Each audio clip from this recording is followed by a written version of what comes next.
Praise the lord, హల్లెలూయా. ప్రతి ఉదయం వేకువనే లేచి దేవుని వాగ్దానములు వినిచున్న మీ అందరికీ నా హృదయపూర్వక వందనములు తెలియజేయుచున్నాను. ఈరోజు దేవుని వాగ్దానము పరిశుద్ధ గ్రంథము నుండి కీర్తనల గ్రంథము 91వ అధ్యాయము 13వ వచనం. నీవు సింహములను నాగుపాములను త్రొక్కెదవు, కొదమ సింహములను భుజంగములను అణగద్రొక్కెదవు. ఆమెన్, హల్లెలూయా. మరి నిజముగా ప్రియ సహోదర సహోదరి, మహోన్నతుడైన దేవుని ఆశ్రయించు వారికి ఏ కొదువ ఉండదు. సింహముల వంటి శ్రమలు ఎదురైనా, నాగుపాముల వంటి ఆర్థిక సమస్యలు ఎదురైనా, అప్పుల బాధలు ఎదురైనా, వాటన్నిటి నుండి మనము నమ్ముకున్న మన దేవుడు మనల్ని విడిపించగలరు.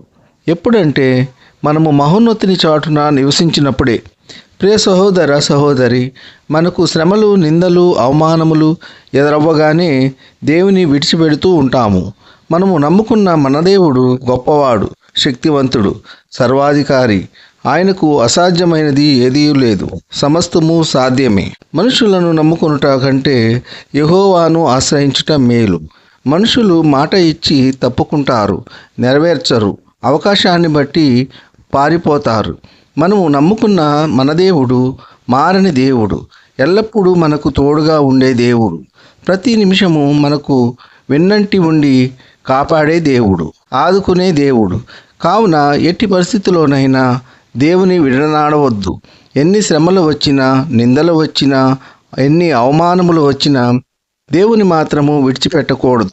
అనుదినము మన విశ్వాస జీవితంలో స్థిరపడాలి, బలపడాలి. ఆ దేవాది దేవుడు మన పట్ల కార్యములు జరిగించే వరకు ఎదురు చూడాలి, ఆశతో కనిపెట్టాలి. మనం ఎప్పుడైతే దేవునితో సంబంధము కలిగి ఉంటామో అప్పుడే దేవుడు మన పట్ల కృప చూపిస్తాడు, ఆదుకుంటారు, ఆదరిస్తారు, చేరదీస్తారు. సింహములు, నాగుపాములు, భుజంగములు వంటి శ్రమలన్నిటి నుండి మనము విడిపించబడతాము. కావున ప్రియ సహోదర సహోదరి, మహోన్నతుని చాటున నివసించుదాం, ఆయన నీడలో విశ్రాంతి తీసుకుందాం.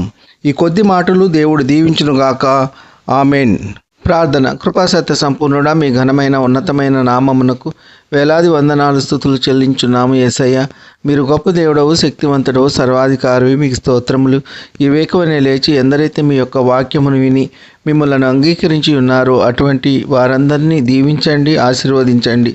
ఎందరైతే మీ యొక్క వాక్యము వెనుక లోకము తట్టు, పాపము తట్టు తిరిగి ఉన్నారో అటువంటి వారందరూ మీ యొక్క వాక్యము విని రక్షణ పొంది, మారు మనసు పొంది మిమ్మల్ని స్తుతించి ఆరాధించే కృప దయచేయండి.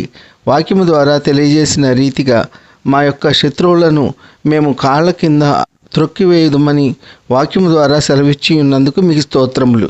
సింహములు, నాగుపాములు, భుజంగములు వంటి శ్రమలు, నిందలు, అవమానములు ఎదురైన వాటన్నిటి నుండి దేవుడు విడిపించును అని వాక్యం ద్వారా సెలవిచ్చి ఉన్నందుకు మీకు స్తోత్రములు. ఉద్యోగము లేని వారికి ఉద్యోగములు దయచేయండి. వివాహము కాని వారికి వివాహములు జరుగులాగున మీ కృప ఉంచండి.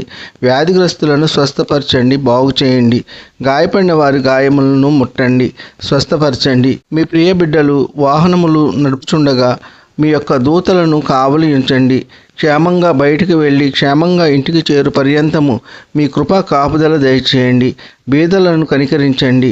ఎటువంటి ఆధారం లేక సహాయం కొరకు ఎదురుచూస్తున్న మీ ప్రియ బిడ్డల యొక్క హృదయ వాంఛలు తీర్చండి. వారికున్న సమస్యలన్నిటి నుండి విడిపించి కాచి కాపాడుము తండ్రి. సొంత గృహము లేని వారికి సొంత గృహము దయచేయండి. సొంత వాహనము లేని వారికి సొంత వాహనము దయచేయండి. పిల్లలు చదువుతున్న చదువుల్లో రాకపోకల్లో కాపాడండి. పిల్లలు తల్లిదండ్రుల మాట విని క్రమశిక్షణలో మర్యాదగా నడుచుకునే కృప దయచేయండి.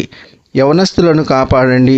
యవన కాలంలో తల్లిదండ్రులకు దుఃఖము పుట్టించకుండా, ఎటువంటి చెడు మార్గమున నడవకుండా ప్రయోజకులై తల్లిదండ్రులను సంతోషపరిచే వారిగా చేయండి. ఈ కొద్ది మనవులు ప్రభువైన యేసుక్రీస్తు పేర వేడుకొంచున్నాము తండ్రి. ఆమెన్. విన్న వాక్యము దీవెనకరంగా ఉన్నట్లయితే లైక్ చేయండి, షేర్ చేయండి, సబ్స్క్రైబ్ చేసుకోండి. మీ సహోదరుడు Kola Daniel. God bless you.